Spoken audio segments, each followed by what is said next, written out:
Mr. President, just over 2 weeks ago, the Senate passed the Halt Fentanyl Act with bipartisan support.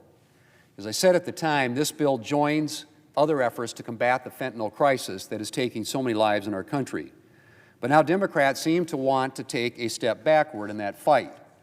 They want to end the emergency that President Trump declared that addresses the flow of fentanyl across the northern border from Canada. Mr. President, fentanyl moves in a sophisticated supply chain. Precursor chemicals are shipped from China to North America, landing in Mexico, Canada, and the United States.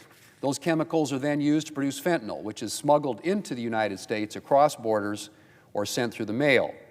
Now, much of the fentanyl that comes into the United States comes through the southern border from Mexico.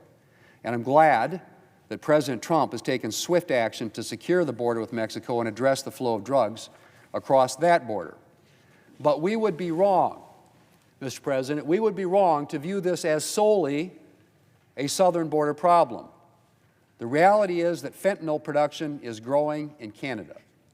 One 30-year veteran of the Royal Canadian Mounted Police specializing in transnational crime said, and I quote, "Canada is a significant platform for transnational networks and one of the most concerning threats for synthetic narcotic production and exportation to our allies, including the United States," end quote. Canada's Financial Intelligence Agency has identified about 100 organized crime groups involved in fentanyl production in the country. That's four times as many as there were in 2022. And Canadian law enforcement has raided drug super labs, sophisticated fentanyl production facilities that may have links to the cartels. For now, most fentanyl from Canada enters the United States in small amounts, often through the mail.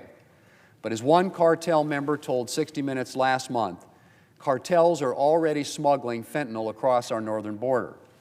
So what will happen if we focus on fentanyl coming across the southern border and from China, but fail to address the northern border component of this crisis? Will the cartels simply shift tactics and expand their operations to the north? I think we can be confident the answer to that question is yes.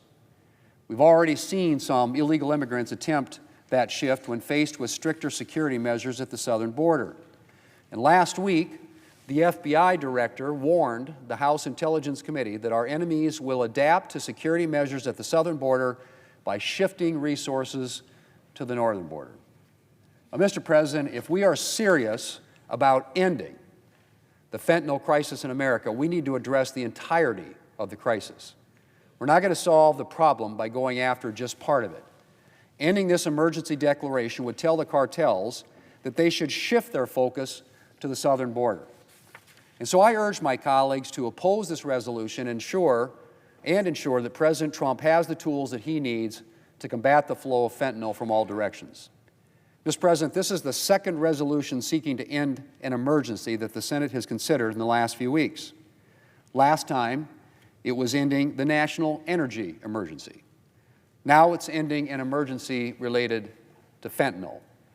The American people recognize that these are legitimate crises and that they warrant an aggressive response. President Trump and Republicans promised that we would unleash American energy and end the lawlessness at our borders, and we intend to keep those promises.